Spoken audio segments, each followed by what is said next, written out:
can buy this abandoned love hotel, a remnants of the riches of Japan's bubble era. Now, you probably won't want to, but you can. Let's take a peek inside.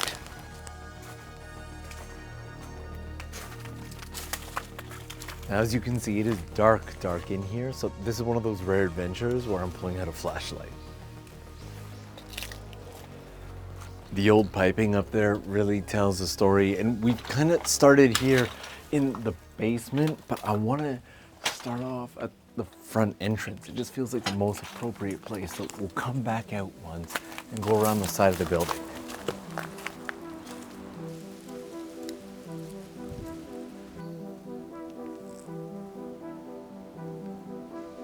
There's a ton of these spiders all over the place, and they're kind of big too, so I'm gonna try not to walk into any. I did a quick scan earlier. It looks empty. I don't think there's anybody in there. There shouldn't be, but we'll proceed slowly and with caution. The front is right here. So we've got the front door sign right here and access to a bunch of the rooms right along here like this. All of these along here are kind of parking bays which would lead directly into the rooms themselves. It is a windy fall day right now. Got these old straw brooms right in the entrance here, and beside more straw brooms, there's an old empty doghouse here. This CRT is also relatively new. It's Panasonic, so it probably died long before this place did, which, considering the condition of the rooms I'm about to show you, is hard to believe at the time of recording was only abandoned about a year ago. The main office is right in here. This is the condition of the main office. Now, usually this camera can handle just about anything, but I feel like we need the flashlight here to give us a perspective on just how we had tons of old papers and documents, monitoring equipment, old switch boxes for the rooms. Ceilings have definitely deteriorated. Got some storage over here, and then this stairway here would likely lead us down to the basement that we just started in, so let's go check out the rooms themselves.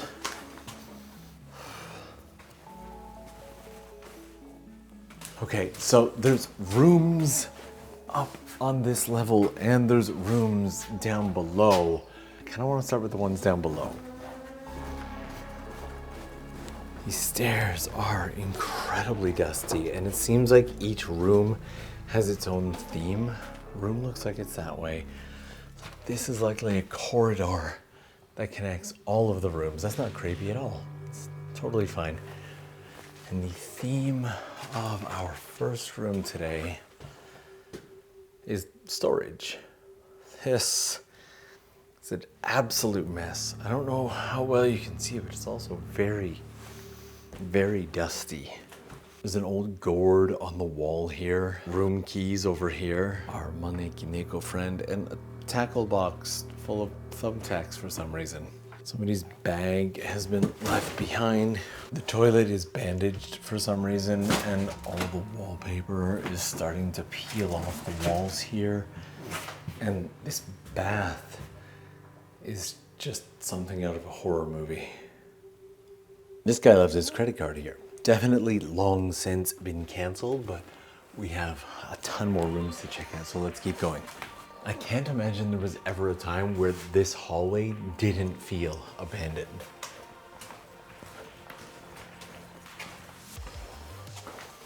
This room clearly is being used for a ton of storage as well, but there's also this old retro games table from like the 70s and the 80s. And for some reason, all the remotes for the entire hotel. And if we're looking for positives, the bath in this one is clean. Almost nice even, aside from the off-brand Nintendo color scheme. And the headboard on this bed is mirrored on all sides. Fun. Next room seems to have enough light that we don't really need the flashlight, but this room has been completely tripped. But this place was built in 1981 and most certainly smells like it. Stained glass window for the torture bath. Even if you take a look up at the ceiling, I just don't want to spend any more time in this particular room. We are moving on, there's more to see. It seems we're almost at the end of the ones on the bottom, but this one has the door closed, and those always make me just a little bit nervous that we might run into somebody. And this one is, oh, door slammed. Spooked me a little bit. I should have expected it, but I didn't. But let me show you something. The dust in this room really makes me wish that I had brought a mask with me this time. Seriously, these dust particles are giving off Stranger Things vibes. And again, we've got one of these old retro gaming machines here. I don't know if you have these where you're from, but when I was a child, the nearby, I can't remember if it was a barber shop or cafe or what it was, had one of those.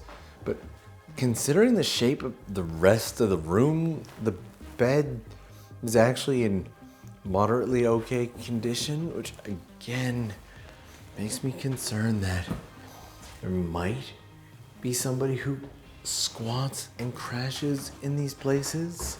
But I'm not too concerned because this entire area is actually filled with abandoned love hotels. We'll close that gently this time. This particular one was built in 1981, and one of the reasons it closed down is there was a landslide in the area that killed off access to this particular hotel and more in the area, and they were basically forced to close. And the floor here is so incredibly soft. Does not feel anywhere near safe. All the floorboards have basically rotted away here, so I have to walk on the support beams between them, otherwise my feet slip right in. But there's another game machine here, and in the bathtub here, there is a dead huntsman.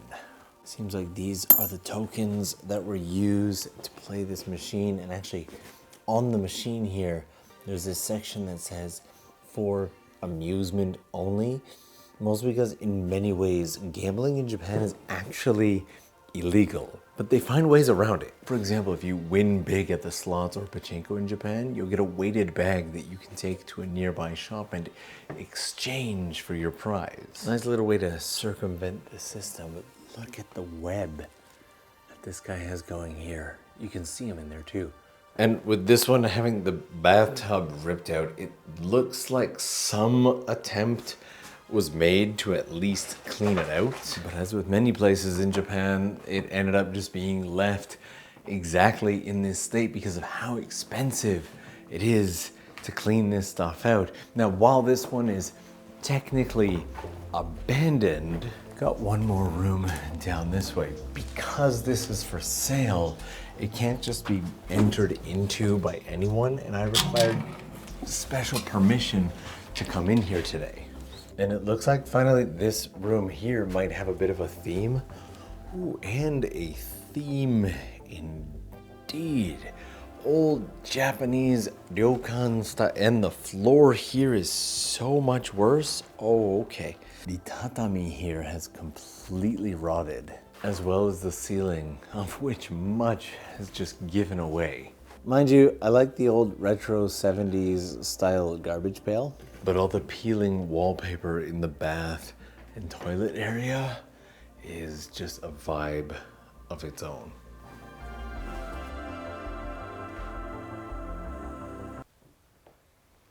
I thought I heard something. There's cars going by, so it's not a car. It sounded like footsteps and a squeak. The wind has been strong today, so I'm gonna chop it up to wind, but we'll continue to proceed with caution as we head up to the next floor.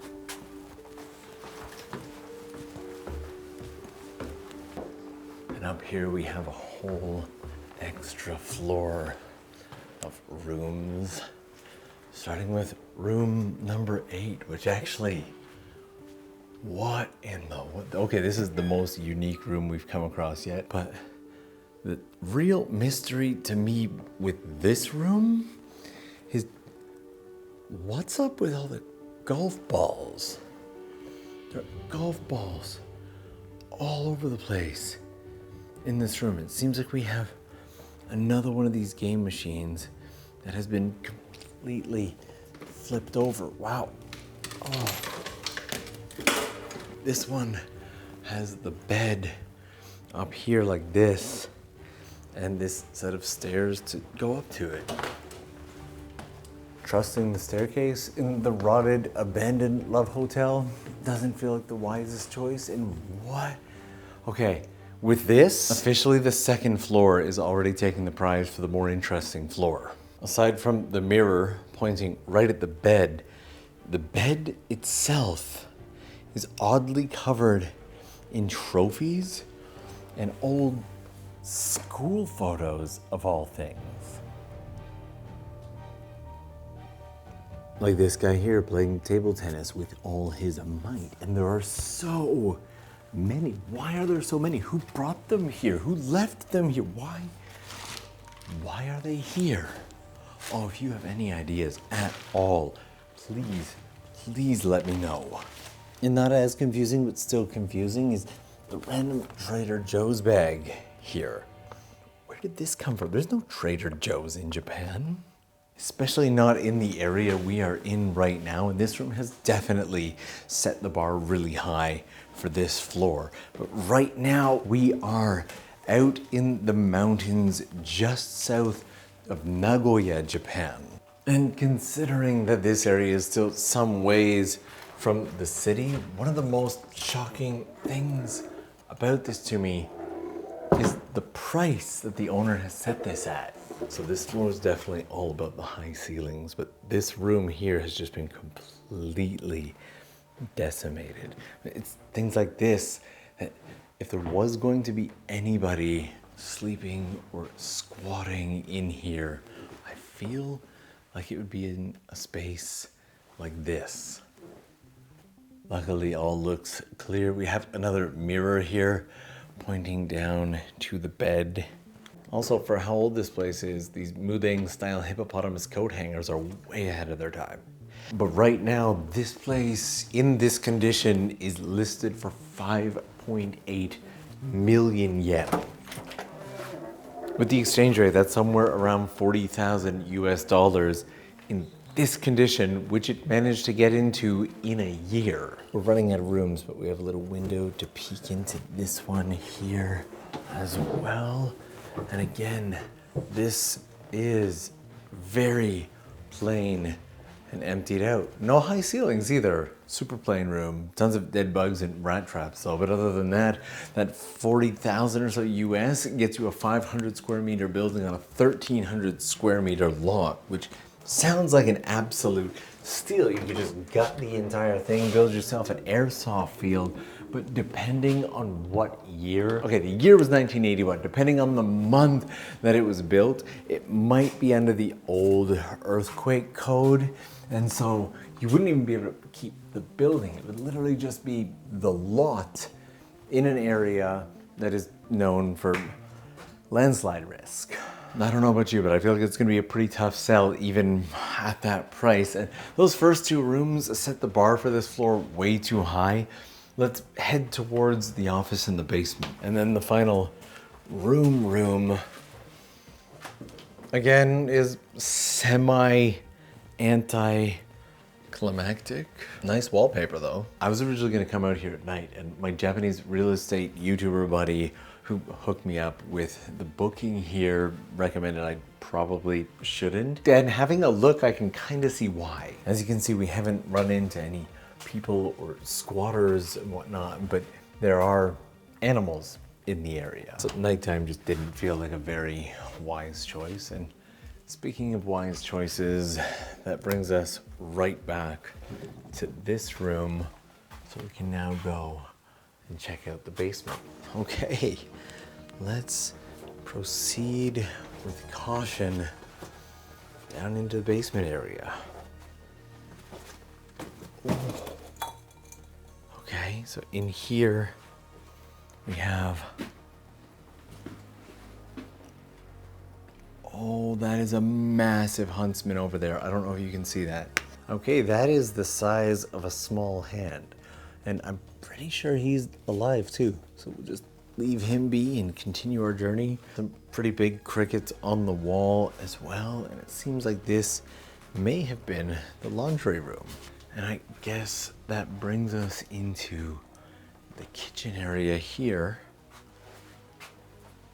with those old 80s style giant glass ashtrays. This storage room looks like it is the other end of the storage room we came in at the very beginning, just stacked with old magazines and newspapers. Some Japanese companies collect and donate bottle caps in the same way that some people in North America do with pop can tabs. And that brings us right back out to here.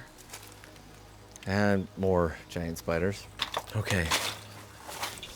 And all the pieces are coming together, which means out this way is most likely, that is an absolutely massive cricket.